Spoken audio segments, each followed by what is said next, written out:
সালামু আলাইকুম প্রিয় শিক্ষার্থী অভিভাবকরা, কেমন আছেন? আশা করি তোমরা এবং অভিভাবকগণ আপনারা সবাই ভালো আছেন। সবাইকে স্বাগত জানাচ্ছি 2021 সালের শেখ আব্দুল্লাহ মোল্লা স্কুল অ্যান্ড কলেজ কর্তৃক আয়োজিত অনলাইন ক্লাসে। যদিও করোনার মতো একটি কঠিন রোগকে আমরা 2020 সালে সহ এখনো নিজেদের সাথে বয়ে বেড়াচ্ছি, তাকে প্রতিরোধ করে বা প্রতিরোধের চেষ্টা করে অথবা প্রতিকারের মাধ্যমে নিজেদেরকে সচেতনতার মাধ্যমে আমরা আমাদের পড়ালেখা কিন্তু ঠিকই চালিয়ে যাচ্ছি। হয়তোবা তোমাদের সাথে আগের মতো আমাদের ক্লাসরুমে অথবা একসাথে দেখা হচ্ছে না, কিন্তু তারপরে কিন্তু আমরা তোমাদের সাথে আছি। কিভাবে আছি শিক্ষার্থীরা? আজকে যেভাবে আছি ভার্চুয়াল জগতে, অর্থাৎ অনলাইন ক্লাসের মাধ্যমে। এই অনলাইন ক্লাসের ধারাবাহিকতায় এবং নতুন বছরের শুভেচ্ছা জানিয়ে আমি আজকে দশম শ্রেণীর রসায়ন বিষয়টি নিয়ে হাজির হয়েছি। দশম শ্রেণীর যে অধ্যায়টি আমরা পড়ব সেটি হচ্ছে 11 অধ্যায় জীবাশ্ম জ্বালানি। তাহলে প্রথমে আমরা শিক্ষার্থীরা জেনে নিই জীবাশ্ম জ্বালানিটা কি। শিক্ষার্থীরা মনে আছে যে পৃথিবীটা এখন যেমন আছে শত শত বছর পূর্বে কি এমন ছিল? ছিল না। এখন যে প্রাণীরা আছে সেই প্রাণীগুলোকে আগেও ছিল না, হয়তোবা বিবর্তিত হয়েছে। যেহেতু আমরা জানি প্রাণীগুলো বিবর্তিত হয় এবং অনেক সময় আমরা বিখ্যাত প্রাণী যার কথা আমরা টিভি, মিডিয়া, নাট অথবা মুভিতে দেখে থাকি, ডাইনোসরের কথা বলছি শিক্ষার্থীরা। ডাইনোসরের মতো এরকম অনেক প্রাণী আছে যারা পৃথিবী থেকে বিলুপ্ত হয়ে গেছে। তো শত শত বছর বা শত শত মিলিয়ন বছর ধরে এই যে প্রাণীগুলো বা উদ্ভিদগুলো যারা বিলুপ্ত হয়ে গেছে তারা কোথায় চাপা পড়েছে শিক্ষার্থীরা? মাটির নিচে। এই যে মাটির নিচে দীর্ঘ বছর তারা মাটির নিচে চাপা পড়ে থাকার কারণে তারা রাসায়নিকভাবে পরিবর্তিত হয়েছে। রাসায়নিকভাবে পরিবর্তিত হয়ে তারা গ্যাস, কয়লা অথবা অনেক সময় পেট্রোলিয়ামে পরিণত হয়। তাহলে মাটির নিচ থেকে আমরা প্রাকৃতিক গ্যাস, পেট্রোলিয়াম, কয়লা আরো অনেক ধরনের পদার্থ পেয়ে থাকি। প্রাকৃতিক নিচ থেকে পাওয়া কয়লা, পেট্রোলিয়াম বা প্রাকৃতিক গ্যাস এগুলো কিন্তু আমরা জ্বালানির কাছে ব্যবহার করি, যেহেতু এটা জীবদেহ বা প্রাণী দেহ অথবা বলতে পারো উদ্ভিদ দেহ অর্থাৎ জীবদেহের দেহাবশ থেকে যুগের পর যুগ রাসায়নিকভাবে পরিবর্তিত হয়ে এদেরকে পাওয়া যায়। তাই এদেরকে বলা হয় কি? জীবাশ্ম জ্বালানি। এবং এদেরকে মাটি থেকে উপরে ওঠার জন্য যে পদ্ধতিটা ব্যবহার করা হয় সেটা হচ্ছে আংশিক পাতন পদ্ধতি। শিক্ষার্থীরা, আংশিক পতনে প্রাপ্ত এই যে জৈব যে জ্বালানিগুলো, এই জৈব জ্বালানিগুলোর মধ্যে তোমাদের এই অধ্যায়ে যে টপিকসটি নিয়ে আলোচনা করা হয়েছে সেটি হচ্ছে হাইড্রোকার্বন। শিক্ষার্থীরা, আবারও আমি শব্দটি উচ্চারণ করছি, হাইড্রোকার্বন। তাহলে শিক্ষার্থীরা, আমাদের আজকের আলোচনার বিষয়বস্তু হচ্ছে হাইড্রোকার্বন। হাইড্রোকার্বন এখানে খেয়াল করো শিক্ষার্থীরা, দুটি শব্দকে যুক্ত করা হয়েছে, হাইড্রো আর এটা হচ্ছে কার্বন। হাইড্রোকার্বনটি এসেছে কিন্তু হাইড্রোজেন থেকে, অথবা আমরা বলতে পারি বাংলায় যদি লিখি হাইড্রোজেন, আর এটা হচ্ছে কার্বন। তাহলে দুটি মৌল, একটি হচ্ছে হাইড্রোজেন আর এটা হচ্ছে কার্বন। কার্বন আর হাইড্রোজেন এই দুটি মিলেই তৈরি হচ্ছে হাইড্রোকার্বন। তাহলে হাইড্রোকার্বন যৌগে আমরা কোন দুটি মৌল পাবো শিক্ষার্থীরা?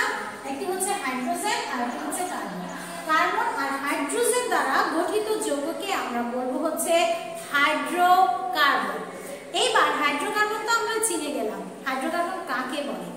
যেমন আমরা যখন ছোটবেলায় পড়েছি পদ কাকে বলে, বাক্যের অন্তর্গত ব্যবহৃত প্রত্যেকটি শব্দকে পদ বলে। এই পদ শেখার পরে শিক্ষার্থীরা তোমরা কি করেছো? পদের ক্লাসিফিকেশন তথা শ্রেণীবিভাগ করেছো। ঠিক একইভাবে এখানে হাইড্রোকার্বনকে চিনার পর আমরা চলে যাব হাইড্রোকার্বনের শ্রেণীবিভাগে। তাহলে চলো শিক্ষার্থীরা হাইড্রোকার্বনের শ্রেণীবিভাগটা আমরা দেখি। হাইড্রোকার্বনের শ্রেণীবিভাগের ক্ষেত্রে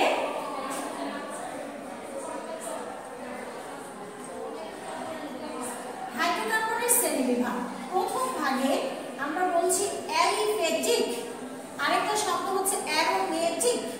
অ্যালিফ্যাটিক, অ্যারোমেটিক, অ্যালিফ্যাটিক, অ্যারোমেটিক। শিক্ষার্থীরা একটু আমরা সাথে সাথে বলবো। হাইড্রোকার্বনের প্রথম শ্রেণীবিভাগ হচ্ছে অ্যালিফ্যাটিক, অ্যারোমেটিক। Aliphatic, aromatic. অ্যারোমেটিকটা একটু আলাদা। অ্যারোমেটিকে আমরা এই ধরনের একটা চক্র পাবো যেটাকে বলা হয় বেনজিন চক্র। যাদের মধ্যে এই চক্রটা বিদ্যমান হবে তারা সবাই হচ্ছে অ্যারোমেটিক যৌগ। অ্যারোমেটিক যৌগকে আবার দুই ভাগে ভাগ করা হয়, এটা আমরা উচ্চতর শ্রেণীতে শিখবো। তাও আমি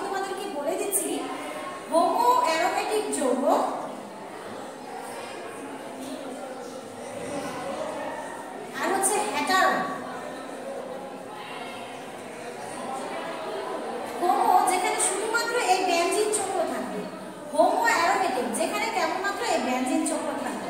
কিন্তু যদি এমন হয় এই বেনজিন চক্রের সাথে অন্য কোনো যৌগ এসে যুক্ত হয় যেটা হচ্ছে পিরিডিন, বেনজিন চক্র আছে কিন্তু তার মধ্যে নাইট্রোজেন, সালফার, অক্সিজেন এই তিনটা বা আরো এই যৌগগুলো এই মৌলগুলো এসে যুক্ত হয়, তখন তারা হয় হেটারোঅ্যারোমেটিক। এটা তোমরা উপরের ক্লাসে যখন উঠবে তখন এর ক্লাসিফিকেশনটি আরো সুন্দর করে শিখবে। আমরা চলে যাচ্ছি ক্লাস 9 আর 10 অর্থাৎ দশম শ্রেণীর জন্য জৈব যৌগের যে অংশটি প্রযোজ্য সেটা নিয়ে আলোচনা করব।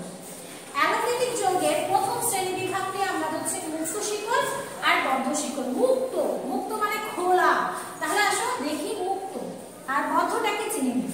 তাহলে মুক্ত মৌল হিসাবে কি আছে? কার্বন আর হাইড্রোজেন। এই দেখো একটা কার্বন আরেকটা কার্বনের সাথে, একটা কার্বন আরেকটা কার্বনের সাথে, এই যে দেখো একটা কার্বন আরেকটা কার্বনের সাথে বন্ধনে যুক্ত হয়েছে, আরেকটা কার্বন আরেকটা কার্বনের সাথে বন্ধনে যুক্ত হয়েছে, একটা কার্বন আরেকটা কার্বনের সাথে বন্ধন যুক্ত হয়েছে, খোলাখুলি ভাবে এই বন্ধনটা চলে গেছে। এখানে কার্বনের যোজনী হচ্ছে 4, কার্বনের যোজনী কত? 4। তাহলে কার্বন এখানে তার এক হাত, এই এক হাত অর্থাৎ দুইটা যোজনী ব্যবহার করেছে। এখানে তার আরেকটা যোজনী ফাঁকা আছে।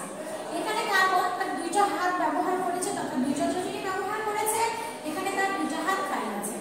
এখানে কার্বন তার দুইটা হাত ব্যবহার করেছে, এখানে দুইটা খালি আছে। এখানে কার্বন তার দুইটা হাত ব্যবহার করেছে, এখানে দুইটা খালি আছে। এই যে বাকি যে হাতগুলো দেখছো যেগুলো কার্বনের সাথে যুক্ত হয়নি, যেগুলো কার্বনের সাথে যুক্ত হয়ে ছাড়া খালি আছে, সেগুলোতে কি আসবে শিক্ষার্থীরা? হাইড্রোজেন।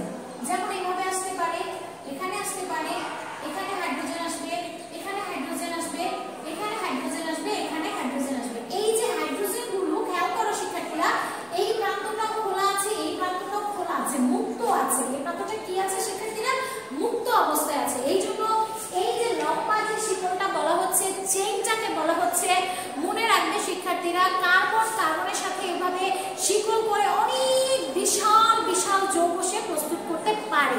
এই যে কার্বনের যে বিশেষ ধর্মটা, এই যে কার্বন এক এক কার্বনের সাথে যুক্ত হয়ে বিশাল যৌগ তৈরি করতে পারে, এই ধর্মটার একটা নাম আছে, সেই নামটা হচ্ছে ক্যাটেনেশন ধর্ম। ক্যাটেনেশন ধর্ম অর্থাৎ শিকল করার ধর্ম, একে একে বন্ধন করে ধীরে ধীরে অনেক যৌগ গঠন করার ধর্ম। এখানে দেখো এটা কি মুক্ত আছে, এজন্য একে আমরা বলবো মুক্ত শিকল। কি বলবো শিক্ষার্থীরা? মুক্ত শিকল হাইড্রোকার্বন, মুক্ত শিকল। আবারও খেয়াল করো শিক্ষার্থীরা, এখানে এক একটা কার্বন পরস্পর বন্ধনের পর এদের দুইটা প্রান্ত খোলা আছে। এরকম হাত দুটো দেখো, আমার হাত দুটো খোলা, তাহলে আমার এখানে যতই যুক্ত হোক, যত প্রান্ত পর্যন্ত যাক, এটা খোলা থাকবে। তাহলে এই খোলা শিকল যুক্ত হাইড্রোকার্বনগুলোকে আমরা কি বলবো শিক্ষার্থীরা? মুক্ত শিকল হাইড্রোকার্বন। এরপরে আছে আমাদের বদ্ধ শিকল। বদ্ধ মানে আটকানো, বদ্ধ মানে আটকানো। তাহলে এই বদ্ধ শিকলটা কেমন হবে? দেখো শিক্ষার্থীরা, আমি এখানে একটা কার্বন রেখেছি, এই কার্বনের সাথে আমি এখানে একটা কার্বন দিয়েছি, এখানে একটা কার্বন দিয়েছি, আরেকটা কার্বন এই নিচে দিয়ে এইভাবে এদেরকে আটকে দিলাম, এখানে আমি আটকে দিলাম, এখানে আমি এভাবে তাদেরকে আটকে দিয়েছি। অর্থাৎ এটা দেখতে শিক্ষার্থীরা, এখানে এই যে দেখো, এখানে এই কার্বনের সাথে এই কার্বন কিন্তু আটকে গেছে, অর্থাৎ এটা দেখতে এরকম। এই প্রত্যেকটা কোণাকে কার্বন বলা হয়, এই প্রত্যেকটা কোণা হচ্ছে কার্বন, এরকম আটকে গেছে। এই যে আটকে গেছে, বদ্ধ হয়ে গেছে, এজন্য একে বলা হয় বদ্ধ শিকল। এটাকে ইংরেজিতে আমরা যখন পড়ি তখন একে বলি সাইক্লিক। কি বলি শিক্ষার্থীরা? সাইক্লিক। বাংলায় বলবো বদ্ধ, আর ইংরেজিতে বলবো সাইক্লিক, চক্রীয়। সাইক্লিক, চক্রীয়, বদ্ধ। এটাকে বলা হয় অচক্রীয়, এটাকে বলা হয় অচক্রীয়, এটাকে বলা হয় চক্রীয়, এটাকে বলা হয় চক্রীয়, এটাকে বলা হয় অচক্রীয়। চক্রীয় মানে একটা চক্রের ভিতরে সে আবদ্ধ হয়ে গেছে, তিনটা ত্রিভুজের মতো। যদি চারটা হইতো তাহলে এরকম চারটা, এরকম চারটা হলে এরকম চারটা বন্ধ হয়ে যেত। তাহলে এইভাবে এই যে আটকে গেলে, প্রান্তগুলো আটকে গেলে তাকে আমরা বলবো বদ্ধ শিকল। তাকে আমরা কি বলবো? বদ্ধ শিকল। বদ্ধ শিকলের পরে এই মুক্ত শিকলকে আবার দুই ভাগে ভাগ করা হয়, অসম্পৃক্ত, সম্পৃক্ত। অসম্পৃক্ত, সম্পৃক্ত। বদ্ধ শিকলকে দুই ভাগে ভাগ করা হয়, সম্পৃক্ত,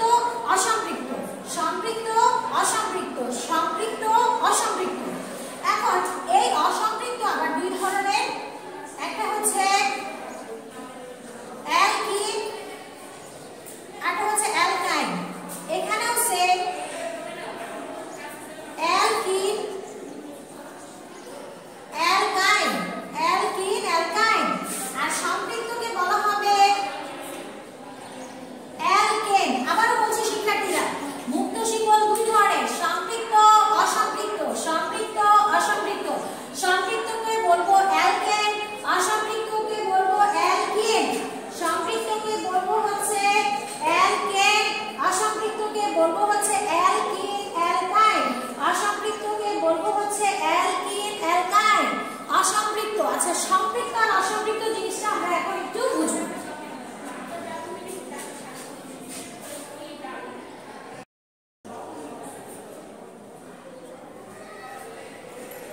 তো শিক্ষার্থীরা আমরা শ্রেণী বিভাগে অ্যালকেন সম্পৃক্ত এবং অ্যালকিন অ্যালকাইন দুটি শিখেছিলাম অসম্পৃক্ত। তাহলে সম্পৃক্ত দেখো আমি এখানে সম্পৃক্ত একটি যৌগ রেখেছি যেখানে তিনটি কার্বন আছে, একটা দুইটা তিনটা কার্বন আছে। এই তিনটা কার্বনের দেখো এখানে মাঝখানে একটা দাগ আছে, খেয়াল করো এখানে একটা করে দাগ আছে। তাহলে কার্বনের সাথে একটা কার্বনের যখন একটা দাগ থাকে তখন তাকে বলা হয় একক বন্ধন। কি বন্ধন শিক্ষার্থীরা? একক বন্ধন। তাহলে এই একটা বা সিঙ্গেল বন্ধন থাকলে সেই হাইড্রোকার্বনের নাম হবে অ্যালকেন তথা সম্পৃক্ত হাইড্রোকার্বন। এখন খেয়াল করো অসম্পৃক্তের ক্ষেত্রে এখানে আমি দুইটা কার্বন নিয়েছি, এখানে কয়টা দাগ আছে শিক্ষার্থীরা বোঝা যাচ্ছে? দুইটা দাগ আছে। কয়টা দাগ আছে? দুইটা। তাহলে কার্বন এখানে তার দুইটা যোজনী কাজে লাগিয়েছে, এই যে দুইটা দাগ, আর পরে এখানে দেখো তিনটা দাগ আছে, অর্থাৎ এখানে ত্রিবন্ধন। দুইটা দাগ দ্বিবন্ধন আর তিনটা দাগ ত্রিবন্ধন। আবারও বলছি দুইটা দাগ দ্বিবন্ধন, তিনটা দাগ ত্রিবন্ধন। তাহলে দ্বিবন্ধন অথবা ত্রিবন্ধন থাকলে তাকে আমরা বলবো অসম্পৃক্ত হাইড্রোকার্বন। আবার খেয়াল করো এখানে দ্বিবন্ধন থাকলে তার একটা আলাদা নাম হবে, সে হচ্ছে অ্যালকিন অ্যালকিন অ্যালকিন। আর যখন ত্রিবন্ধন থাকবে তখন তার আলাদা একটা নাম হবে, সেটা হচ্ছে অ্যালকাইন অ্যালকাইন। তাহলে হাইড্রোকার্বনের নামগুলো হচ্ছে অ্যালকেন অ্যালকিন অ্যালকাইন অ্যালকিন অ্যালকাইন অ্যালকিন। আমরা এখন অ্যালকেন গ্রুপের নামকরণ শিখব। চলো শিক্ষার্থী। তো শিক্ষার্থীরা এখন আমরা অ্যালকেনের নামকরণ শিখব। তো নামকরণের সাথে আমরা সংকেতও শিখে নিব। এই নামকরণ আর সংকেত আমরা একসাথে শিখব। তার আগে দেখো অ্যালকেনের সাধারণ সংকেত হচ্ছে CnH2n+2। আবারও বলছি অ্যালকেনের সাধারণ সংকেত CnH2n+2। এখানে n এর মান ক্রমান্বয়ে চেঞ্জ হবে, এক থেকে শুরু করে তুমি যত পর্যন্ত যেতে পারো। এখন আমি তোমাদেরকে তোমাদের বইয়ে যে 10টি নাম আছে সেই নামগুলো সহজে মনে রাখার জন্য বলছি। যখন 1 1 তখন তুমি মনে রাখবে মিথ ইথ প্র, 1 মিথ, 2 ইথ, 3 প্র, 4 বিউট, 5 প্যান্ট, 6 হ্যাক্স, 7 হ্যাপ্ট, 8 8, 9 9, 10 10। অর্থাৎ 1 2 এর নতুন করে নাম আমরা শিখছি। 1 হলে রসায়নের ভাষায় মিথ, 2 হলে ইথ, 3 হলে প্র, 4 হলে বিউট, 5 হলে প্যান্ট, 6 হলে হ্যাক্স, 7 হলে হ্যাপ্ট, 8 হলে অক্ট, 9 হলে নন, 10 হলে ডেট। এখন আমরা এই নামগুলো কিসে শিখবো? অ্যালকেনে। তাহলে এখানে এসে যুক্ত হবে কি? ক্যান। কি যুক্ত হবে? ক্যান। মিথের সাথে যুক্ত হবে ক্যান। তাহলে হবে কি? Methane methane, ethane, propane, butane, pentane, hexane, heptane, octane, nonane, decane. দেখো শিক্ষার্থীরা ক্যানটা যুক্ত হয়ে গেলে নামগুলো চেঞ্জ হয়ে গেল। Methane, ethane, propane, butane, pentane, hexane, heptane, octane, nonane, decane. ভাষা প্র্যাকটিস করবো আমরা। এরপরে এদের সংকেত লেখা তোমাদেরকে আমি শিখাবো। দেখো n = 1, তাহলে এখানে তুমি n এর মান 1 বসাইলে এখানে C1 H2 এর 2 আর 4 হচ্ছে। তার মানে এখানে সংকেত দাঁড়াচ্ছে CH4। C1 হাইড্রোজেন 1 1 বসাইলে 2 এর 2 আর 2 যোগ করে 4। n = 2 এই সমীকরণে বসাও শিক্ষার্থীরা। তাহলে 2 H হচ্ছে 6, তাহলে 6H3। আবার n = 3 এই সমীকরণে বসাও। n এর মান 3, H এর মান 3 গুণে 6 আর 2 হচ্ছে 3 গুণে 6 আর 2 হচ্ছে 8। এবার n এর মান 4 বসাও, এখানে 4 4 গুণে 8 আর 2 হচ্ছে 10। n = 5 বসাও, 5 গুণে 10 আর 2 হচ্ছে 12। 6 বসাও, 6 গুণে 12 আর 2 হচ্ছে 14। এইভাবে ক্রমান্বয়ে n = 7 বসাও। শিক্ষার্থীরা কি হবে? 7 7 গুণে 14 আর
6টা।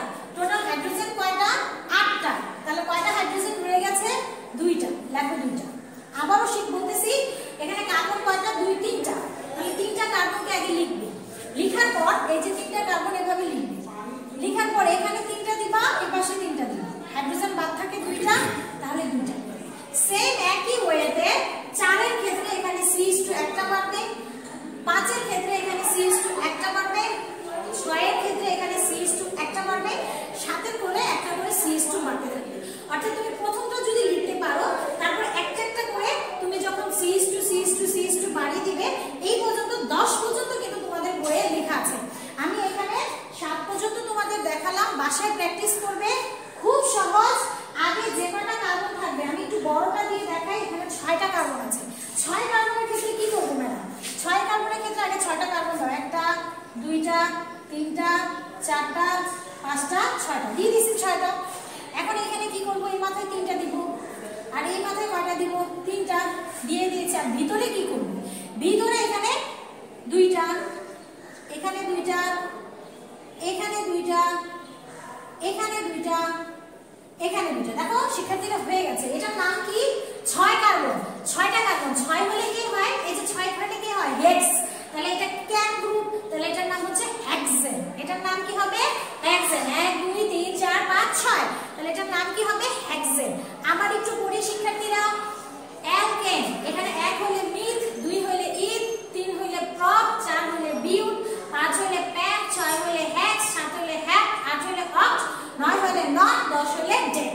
যখন অ্যালকেনে থাকবে শিক্ষার্থীরা, তখন অ্যালকেনের নাম হবে methane, ethane, propane, butane, pentane, hexane, heptane, octane, nonane, decane. আমরা আজকে আরেকটা নাম শিখবো, সেটা হচ্ছে কিন। অ্যালকিনের নাম। অ্যালকিনের ক্ষেত্রে আমরা যেহেতু শিখেছি কার্বন কার্বন কি বন্ধন থাকে? দ্বিবন্ধন। এজন্য ন্যূনতম কয়টা কার্বন লাগবে? 2টা। অ্যালকিনের ক্ষেত্রে মিথেন আসবে না, কারণ মিথেনে কেবলমাত্র মিথ মানে 1, তাহলে ওখানে একটা কার্বন, কার্বন তো 2টা লাগবে, এজন্য মিথ আসবে না। তাহলে কার থেকে শুরু হবে? ইথ থেকে। তাহলে এখন কিন, কি যুক্ত করবা? কিন। Ethyne, ethyne, propyne, butyne, pentyne, hexyne, heptyne, octyne, nonyne, decyne. কিন সাথে অ্যাড হবে। Ethyne, propyne, butyne, pentyne, hexyne, heptyne, octyne, nonyne, decyne. মজা না? এরপরে আমরা কিনের পরে যেটা শিখবো সেটা হচ্ছে কাইন। আচ্ছা, শুধু নামকরণ 2টা শিখবো, কালকে আগামী ক্লাসে ইনশাআল্লাহ আমরা সংকেত সহ আবার শিখবো। এখানে দেখো কাইন যুক্ত হবে। কাইন, মিথাইন আসবে না, মিথ আসবে না, কারণ এখানে কার্বন কার্বন কি বন্ধন লাগে? 3টা বন্ধন লাগে, তার মানে 2টা কার্বন লাগে। তাহলে আমাদের মিথ বাদ, অ্যালকিন এবং কাইনে মিথ বাদ, পরে থেকে আসবে। তাহলে ইথ হবে ই, কাইন, ইথাইন, প্রোপাইন, বিউটাইন, পেন্টাইন, হেক্সাইন, হেপটাইন, অক্টাইন, ননাইন, ডেকাইন। শিক্ষার্থীরা নামকরণগুলো আজকে বললাম, ভিডিওটা বারবার দেখে শুধু নামকরণগুলো দরকার হলে ওরাল বলার চেষ্টা করবা, অর্থাৎ মুখে মুখে বলার প্র্যাকটিস করবা। এরপরে যদি মুখে বলার পর তোমার মুখে চলে আসে, তারপরে তুমি চেষ্টা করবে অ্যালকেনের এই 10টা গ্রুপ বইয়ে যে আছে সেটা দেখে এভাবে সংকেত আকারে লেখা। আশা করি পারবে। বাসায় SW এইটুকুই থাকবে, এই অ্যালকেনের 10টা নাম, অ্যালকেনের 10টি নাম সংকেত সহ 10টি নাম বাসায় শুধু প্র্যাকটিস করবে, আর কিচ্ছু না। তাহলে আমরা আজকে কি কি পড়লাম? হাইড্রোকার্বন কাকে বলে, হাইড্রোকার্বনের শ্রেণী বিভাগ, এবং অ্যালকিন, অ্যালকাইন এবং অ্যালকিন, অ্যালকাইন এদের নামকরণগুলো আমরা শিখলাম। আর 10টি সংকেত শিখলাম অ্যালকেনের। বাসায় এগুলো বেশি বেশি প্র্যাকটিস করলেই কেবলমাত্র তোমার উন্নয়ন সম্ভব। চেষ্টা করবে বারবার ভিডিওটি দেখে আমাদের সাথে থাকার জন্য। ও আরেকটা কথা, অবশ্যই স্কুলের চ্যানেলটি সাবস্ক্রাইব করবে। ধন্যবাদ।